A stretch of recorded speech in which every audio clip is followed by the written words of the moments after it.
Bismillahirrahmanirrahim. Assalamualaikum warahmatullahi wabarakatuh. Alhamdulillah, syukurillah, salatu wassalamu ala rasulillah. La haula wa la quwata illa billah. Hari ini kita belajar kembali tentang kemukjizatan Al-Quran. Kemarin kita udah belajar tentang mukjizat Al-Quran. Mukjizat Al-Quran itu per kata, per huruf, dan seterusnya. Sekarang kita akan membagi kemujizatan Al-Quran itu ada 3 bagian. Yang pertama, kemujizatan Al-Quran dari sisi bahasa. Al-Quran itu bermukjizat ya dari sisi bahasanya. Sejarah mencatat kelemahan bahasa ini ketika berada di paling gemilang, di fase paling maju ketika Al-Quran diturunkan. Jadi bahasa dulu di masa Al-Quran diturunkan adalah bahasa yang sangat gemilang. Orang-orang Arab bisa membuat puisi, membuat syair yang sangat luar biasa. Disitulah Al-Quran turun. Kan gunanya mukjizat itu adalah menandingi kehebatan orang pada masa itu. Pada masa Nabi Isa misalnya, contohnya pada masa Nabi Isa orang hebat dalam ilmu kedokteran, maka diturunkanlah Nabi Isa dengan ilmu kedokterannya yang lebih canggih. Malahan bisa menghidupkan orang yang mati. Pada masa Nabi Musa, tukang sihir sangat-sangat merajalela. Maka ketika Nabi Musa diturunkan, maka Nabi Musa diberikan mukjizat sangat yang luar biasa, melebihi dari sihir.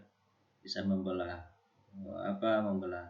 lautan, tongkat menjadi ular, tangan bisa bercahaya. Sangat luar biasa.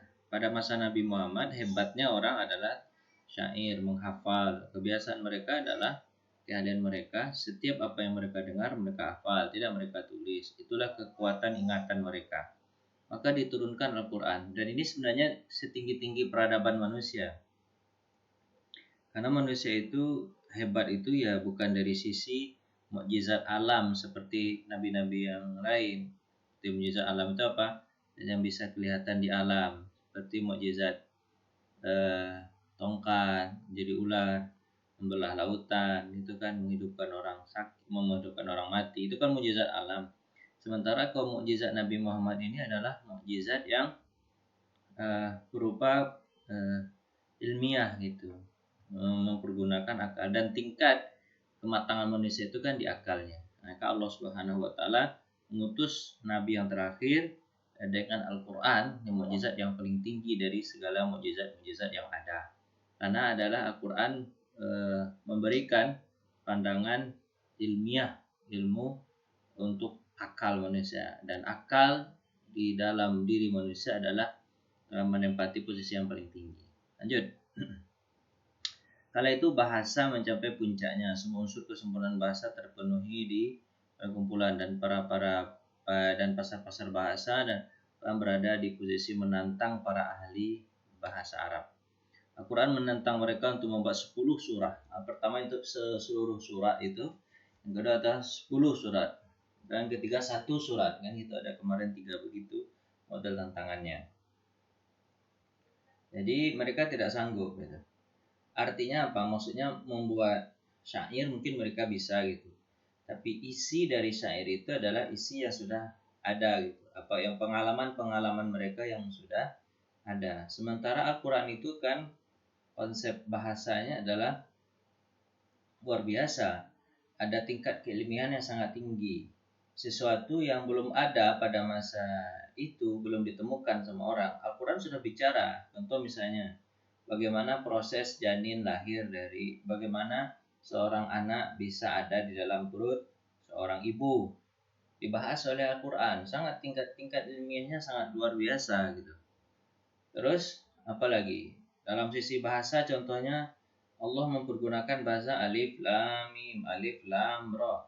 Yang bahasa yang seperti itu, huruf-huruf muqatta'ah itu belum ada pada masa mereka. Dan mereka tidak bisa membuat maksud alif lam mim, alif lam ra. Padahal mereka tahu itu maksud alif lam mim, alif lam ra. Dalam hadis Nabi pernah mengatakan begini. Apakah Nabi tahu huruf-huruf muqatta'ah? Jawabannya tahu. Maksudnya pemahamannya tahu. Apakah Jibril tahu ya, tentulah karena Jibril yang mengajarkan kepada Nabi Muhammad. Apakah Nabi Muhammad tahu? Tahu kan. Apakah sahabat tahu maksud dari huruf-huruf alif lam mim nun qaf itu? Tahu? Tahu. Apakah orang Quraisy juga tahu maksudnya? Tahu.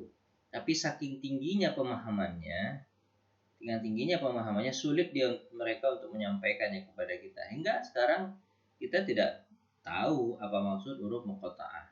Tapi nanti suatu saat kita akan tahu karena bahasanya kita tidak sehebat bahasa mereka. Itu namanya rasa bahasa. Rasa bahasa itu sampai huruf muqatta'ah luar biasa. Orang Arab belum tahu lagi huruf-huruf muqatta'ah, Allah berbicara dengan huruf-huruf muqatta'ah. Itu segi bahasa sangat luar biasa. Segi syairnya sangat luar biasa bahasa Quran. Andai saja mereka memiliki kemampuan untuk meniru sedikit saja dari Al-Quran atau menemukan celah untuk itu, tentu mereka tidak akan memilih lebih sulit dengan mengangkat pedang. Jadi kalau mereka bisa menandingi Al-Quran itu, tentu mereka tidak akan memerangi Nabi Muhammad. Tapi karena mereka nggak bisa, takluk mereka dari bahasa tersebut, mereka mengambil jalan lain. Dengan cara apa? Dengan cara menyiksa, mengusir, dan membunuh. Nah itu artinya mereka tidak sanggup. Kan Allah suruh nih, coba tandingi bahasa Al-Quran nih. Gak ada yang bisa. Berikut. Mereka menempuh dengan cara-cara apa? Menghadapi Rasulullah mulai dari menawarkan harta. Mereka tawarkan harta kepada Nabi agar berhenti untuk ngomong seperti Al-Quran itu kan. Atau kekuasaan. Atau menghentikan dakwah. Dan bahkan mereka juga memboikot beliau dan para pengikut sampai mati kelaparan. Itu cara-cara yang sangat sadis. Karena mereka tidak sanggup untuk melawan Nabi Muhammad dari sisi bahasa. Lanjut, kewujudatan bahasa yang tak mampu mereka capai. Keindahan kata-katanya sangat luar biasa. Quran itu per huruf itu per kata itu kalau dikeluarkan isinya sangat luar biasa. Kenapa Allah tidak menggunakan kata safaroh dari kalimat zahaba misalnya gitu? Padahal safara dengan zahaba sama-sama pergi, tapi maknanya safara pergi jauh, zahaba pergi dekat. Jadi kalau dikeluarkan dari perkataannya itu orang akan paham dengan keindahan kata-katanya. Dan juga kalau kita lihat bahasa itu ya. Dulu kita udah sering menggunakan begini. Misalnya kata ardun dengan kata samaun. Selalu Allah kalau dalam Al-Qur'an mempergunakan jamak saja di bahasa as-sama, samaun, samawat, jamaknya ada samawat, sama itu langit, samaan dua langit, samawat langit gitu kan. Selalu Allah mengatakan Allah menciptakan samawat, langit-langit, beberapa langit banyak gitu kan. Padahal samaun ada satu kata tunggalnya tapi tidak pernah digunakan Allah. Itu menunjukkan bahwa langit itu banyak dan tak terhitung. Sementara Allah selalu dalam Al-Quran menggunakan kata ardun. Ardun itu apa? Bumi. Padahal ardun itu jamaknya ada. Ardun, ardoni, arodin. Ardun satu bumi. Ardoni dua bumi, arodin banyak bumi. Tapi selalu Allah menggunakan kata ardun, tak pernah menggunakan kata arodin atau banyak bumi. Apa sebab? Karena bumi itu bisa dieksploitasi oleh manusia. Sementara langit yang menggunakan kata samawat, langit-langit atau banyak langit, itu tidak akan bisa dieksploitasi oleh manusia. Manusia tidak akan sanggup untuk sampai ke atas langit. Itu sangat luar biasa bahasa Allah. Jadi dari kata-katanya itu ketahuan gitu. Dan tidak pernah berulang dan tidak pernah menindih satu sama lain dan tidak ada menyalahi satu sama lain. Luar biasa pengaturan kata-kata itu. Itu mukjizat Quran. Kemudian bentuk bahasanya, wal laili wal fajri was sama'i wat tariq wa ma adraka mat tariq an-najmu saqib. Luar biasa bahasa itu, sulit orang untuk menunjukkan keindahannya. Terus apa? Nada ayatnya. Wal laili idza yaghsha wan nahari idza tajalla wa ma khalaqaz zakara wal unsa inna sa'yakum lasyatta. Ya Allah ya Rabb, luar biasa bahasanya. Orang yang nggak paham aja bisa paham. Keselarasan dengan berbagai kondisi dan nuansa kefasihan. Luar biasa. Rangkaian jumlah ismiyahnya dan fi'liyah. Nah, kemarin kita belajar isim dan fi'il gitu kan. Kalau belajar isim berarti kalau kata-katanya dimulai dengan isim, dulu kita belajar kalau kata-katanya dimulai dengan isim, ini menandakan bahwa sesuatunya akan tidak akan berubah, sesuatunya tidak akan berubah. Tapi kalau diawali kata-kata dengan fi'il, sesuatunya akan berubah-ubah. Contohnya kemarin apa? Ketika menafkahkan, maka nafkahkanlah hartamu. Kata-kata yunfiku dimulai dengan kata-kata si fi'il, kata yunfiku. Maka nafkahkanlah hartamu. Maksudnya apa? Mungkin sekali ini bisa kita menafkah atau berinfak, besok nggak bisa. Besok nggak bisa. Itu namanya dimulai dengan kata-kata fi'il. Tapi kalau Allah mulai dengan kata-kata isim, berarti sesuatu ini akan tetap selalu bersama-lamanya. Misalnya, begitu. Maksudnya Allah ciptakan manusia, kata-kata manusia itu luar biasa. Itu berarti manusia itu akan apa? Tidak akan mungkin tidak kan pasti akan diciptakan terus sampai hari kiamat. Itu tidak akan mungkin berubah. Gitu. Luar biasa kata-kata Allah itu. Tidak ada orang yang bisa memperhatikan itu. Menafsirkan dan penafian dan penetapan. Ada kata penafian, ada penetapan, isbat. La ilaha illallah. Katanya sangat luar biasa. Ada nafi di sana, ada penetapan la ilaha, tiada Tuhan. Illallah, kecuali Allah. Ada penetapan di situ kata illallah, kecuali Allah. Luar biasa kata-katanya. Sanggup orang membuat. Menyebutkan lafaz dan membuang. Jadi mukjizat Al-Quran itu bukan dari membuat bahasa Arab ya. Orang bisa bahasa Arab. Cuman mengisi dia dengan makna-makna yang sangat dalam. Itu yang tidak bisa orang. Membuat bahasa orang bisa gitu. Contoh saya ngomong bisa nih ngomong gitu kan. Bahasa Arab juga bisa. Tapi membuat isi di dalamnya itu. Keimikat keilmiahannya. Menggugah hatinya. Nggak bisa orang dengan Al-Quran itu. Berarti Al-Quran itu bukan dari manusia. Tapi Allah yang menciptakan sendiri. Yang maha kuasa. Kita lihat makrifah dan nakirahnya. Luar biasa kan kita ada belajar kemarin tentang makrifah dan nakirah. Bagaimana takdim takhirnya, mana dahulu mana yang kemudian. Kemudian makna hakiki dan majazinya. Kemudian itnab dan ejaznya. Kemudian apa? Lafal umum dan lafal khusus. Kita belajar lafal umum, lafal khusus, lafal umum, lafal khusus. Kita ulangi lagi kembali ke belakang nggak mungkin ya, karena panjang kan pembahasan yang dulu itu. Kita nggak bisa. Jadi luar biasa ini.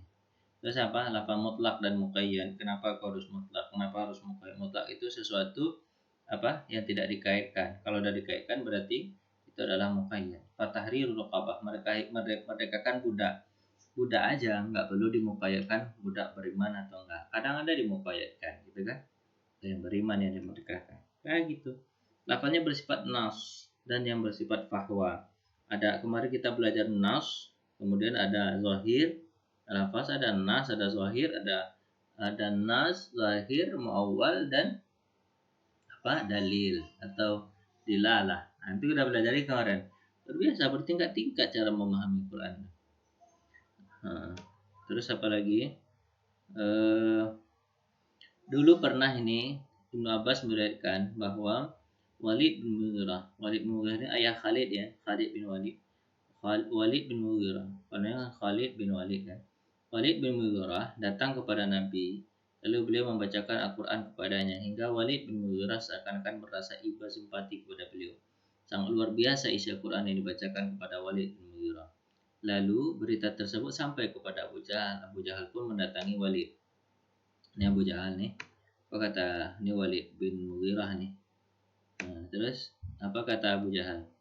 Paman, kamu bermaksud mengumpulkan harta untukmu agar kau berikan kepada Muhammad. Jika kau mendatangi Muhammad, tawarkan harta kepadanya sebagai pengganti ajaran yang dia sampaikan. Apa kata Walid? Kaum Quraisy tahu bahwa aku adalah orang yang paling kaya. Aku gak perlu dikumpulkan harta-harta itu. Dia cuma menguji aja Abu Jahal. Apa kata Abu Jahal? Kalau begitu katakan sesuatu tentangnya, tentang Nabi Muhammad, sesuatu yang buruk, agar kaum mendengar bahwa kau membencinya. Katakan sesuatu yang buruk. Definisikan Muhammad itu dengan kata-kata yang buruk. Apa kata jawaban Walid bin Mughirah? Memangnya apa yang harus aku katakan? Demi Allah, di antara kalian tidak ada seorang pun yang paling pandai bersyair dariku. Baik syair jenis bahar, raz, kasidah, ataupun syair-syair jin. Demi Allah, apa yang dia Muhammad katakan itu sama sekali bukanlah seperti syair. Seperti itu, demi Allah, kata-kata yang diucapkan itu sangat merdu indah.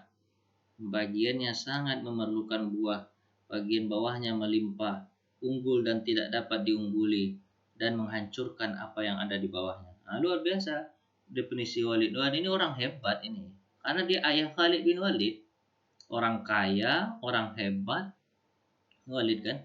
Orang hebat, orang kaya, orang hebat, hartanya bertambah terus, itu kan ya Abu Jahal.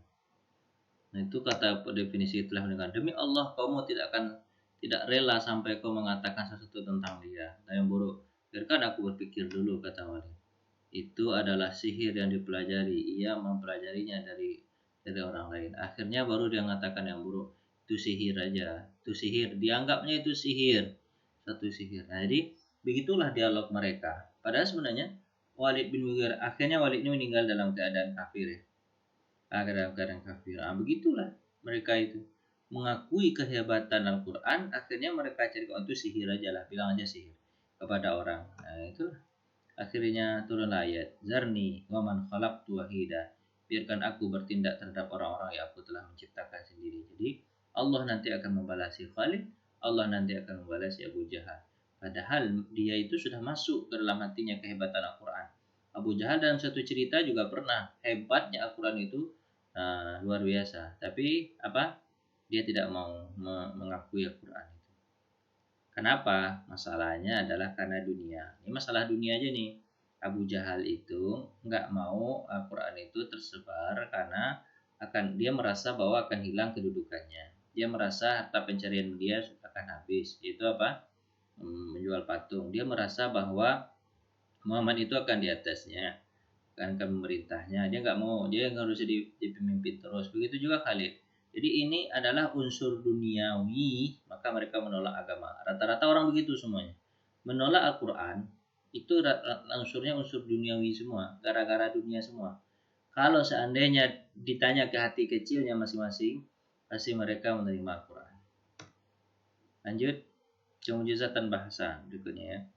Nun wal qalami wa ma yasturun ma anta bimin. Luar biasa bahasanya. Kalau kalian coba ngafal nih indah sangat, dan tidak akan terasa keindahannya kalau kalian sudah membaca atau menghafal atau memahaminya.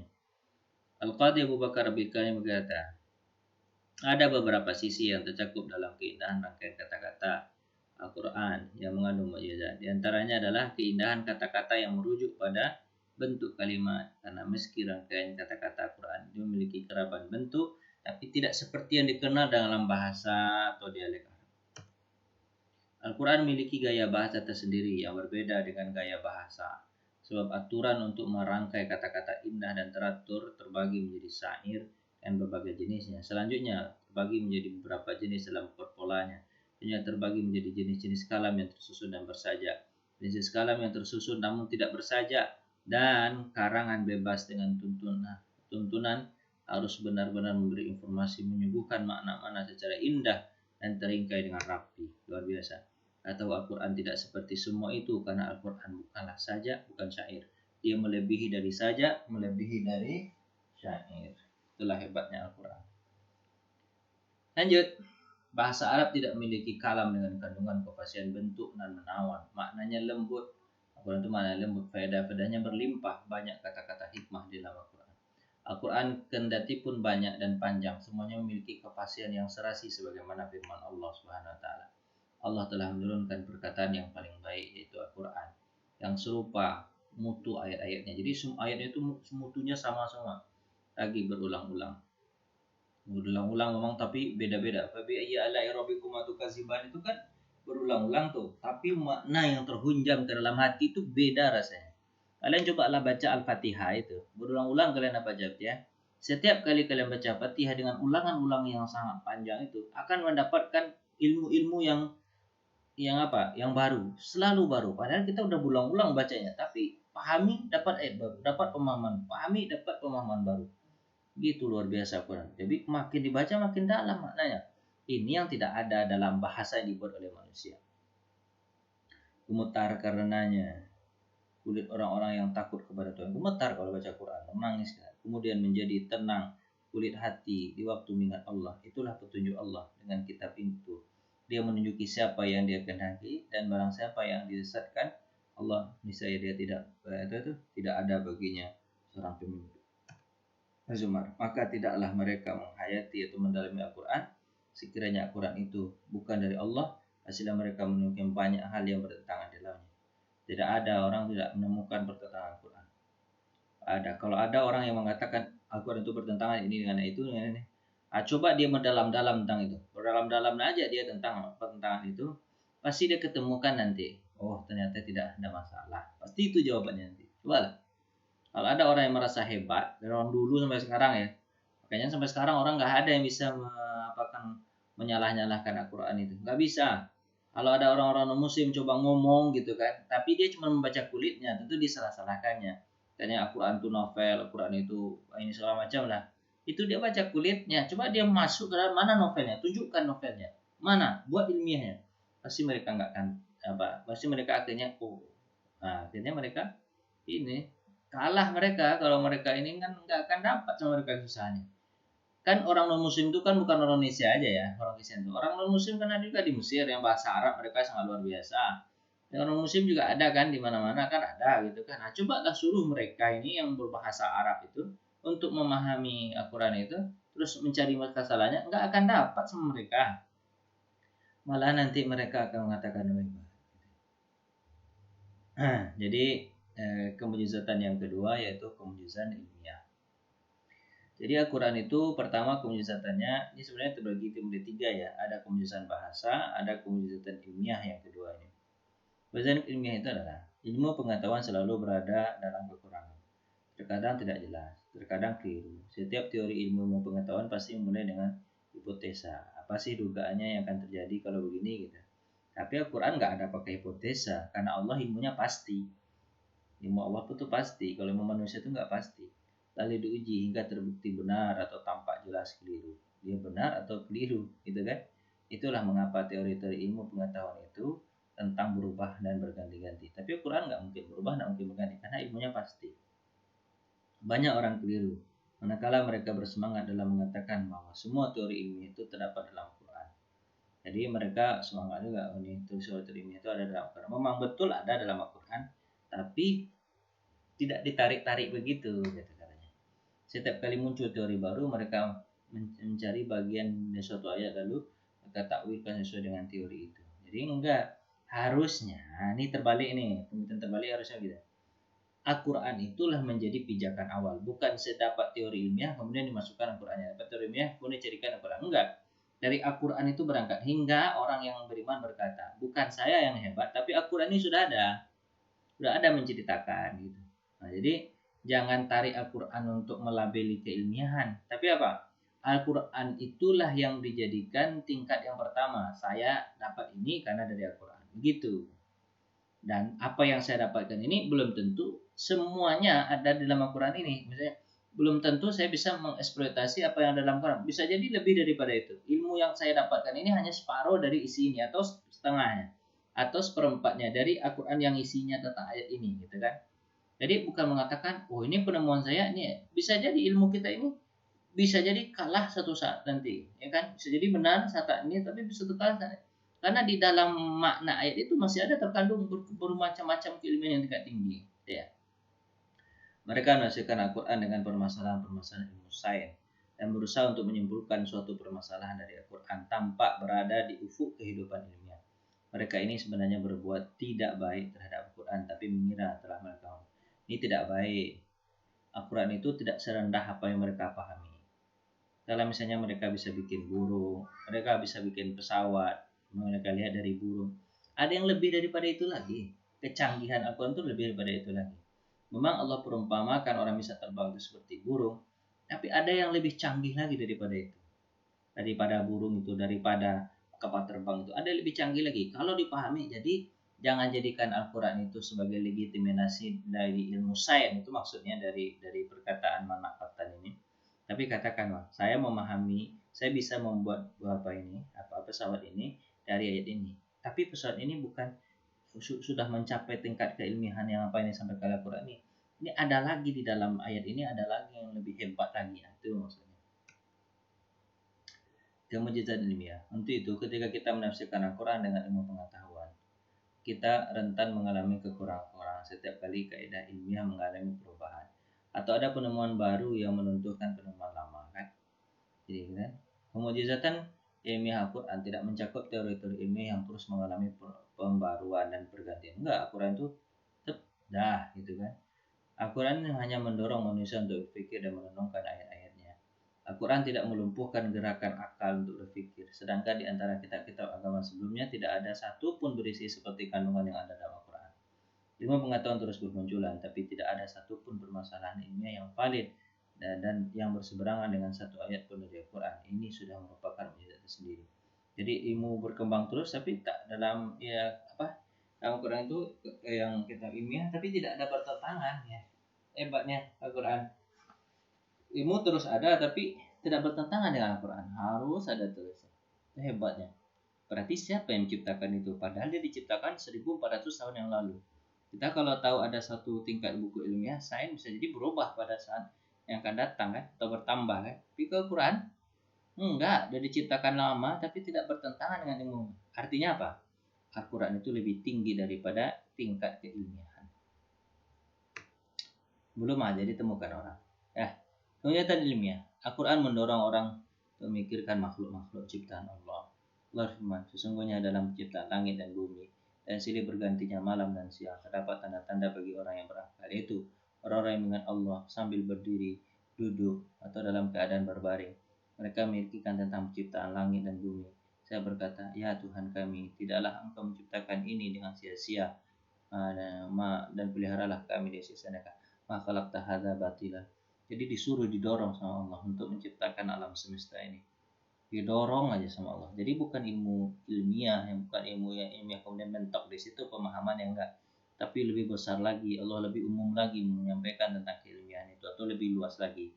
Dan mengapa mereka tidak memikirkan tentang kejadian diri mereka sendiri? Bagaimana diri mereka luar biasa kan? Bagaimana sel-sel dalam tubuh kita bisa berbicara, bisa bernafas segala macam, dan tidak menjadikan langit dan bumi dan apa yang ada di antara keduanya melainkan dengan tujuan yang benar dan waktu yang ditentukan. Dan sesungguhnya kebanyakan di antara manusia benar-benar ingkar dengan dan pertemuan dengan Tuhannya. Jadi apa ya, kata-katanya itu indah gitu ya. Kata-katanya itu indah. Jadi tingkat keilmiahannya sangat melebihi dari keilmiahan yang biasa. Itulah intinya ya. Lanjut. Kemujizatan ilmiah. Dan di bumi itu terdapat tanda-tanda kekuasaan Allah bagi orang-orang yang yakin dan juga pada dirimu sendiri. Maka apakah kamu tidak memikirkan? Maka apakah mereka tidak memperhatikan unta bagaimana diciptakan, dan kepada langit bagaimana ditinggikan, dan kepada gunung bagaimana ditegakkan, dan pada bumi bagaimana dia dihamparkan. Ini semuanya luar biasa. Langit bagaimana Allah ciptakan, bumi bagaimana Allah hamparkan, gunung bagaimana Allah tancapkan. Tak ada yang sanggup begitu. Kok bisa di dalam gunung itu ada? Nah, kalau dipahami gitu ya. Jadi tingkat keilmuannya sangat luar biasa. Dipahami nih, kalau orang udah dibukakan pintu begitu kan orang akan cari bagaimana sih langit itu. Ternyata dieksploitasi sama orang sampai sekarang orang nggak bisa membuatkan ilmu pengetahuan tentang langit yang detail. Masih aja dicari sampai sekarang. Itu Al-Quran itu udah tahu dia. Coba lihat langit lah. Itu aja Al-Quran itu. Ngomong singkat tapi isinya beratus-ratus tahun orang meneliti nggak selesai-selesai, beribu-ribu tahun orang meneliti tidak selesai. Kalau suruh lihat bumi, luar biasa bumi itu. Dalam bumi ada kandungan emas, ada kandungan batu, ada kandungan air segala macam. Kok bisa gitu? Bertahun-tahun orang mencari tentang bumi ini. Maka jadi profesor, ribuan profesor, jutaan profesor tentang profesor bumi pun mereka belum bisa menjelaskan bumi seutuhnya. Kalau misalnya disuruh menjelaskan gunung, gimana gunung itu hebatnya, nggak sanggup mereka. Beribu-ribu profesor, berjuta profesor tentang gunung pun kok di gunung tuh ada ininya, ada yang berapi, ada yang tidak berapi. Untuk gunung itu sebagai pasak, luar biasa Quran itu. Jadi nggak ada orang yang bisa ngomong terhadap Al-Quran. Nah, Al-Quran membuka rahasia ingin tahu di dalam diri seorang muslim untuk berpikir dalamnya. Demikian Allah menerangkan ayatnya kepada muslim untuk berpikir. Perumpamaan-perumpamaan itu kami buat untuk manusia agar mereka berpikir. Suruh berpikir semua ayat-ayatnya. Pikirkan semua itu, kata Allah Subhanahu wa taala. Al-Quran mengangkat kedudukan seorang muslim dengan ilmunya. Insya Allah akan meninggikan derajat orang-orang yang banyak ilmu. Jadi kalau orang yang berpikir itu, katakanlah kan ilmu dan pengetahuan. Adakah sama orang-orang yang mengetahui dengan orang yang tidak mengetahui? Semuanya orang-orang yang berakal yang dapat menerimanya. Dah, saya rasa terlalu lama nanti. Tapi kalian coba pikirkan, memang Ini hanya sisi kemukjizatan ya, sisi kemukjizatan Al-Quran sangat luar biasa.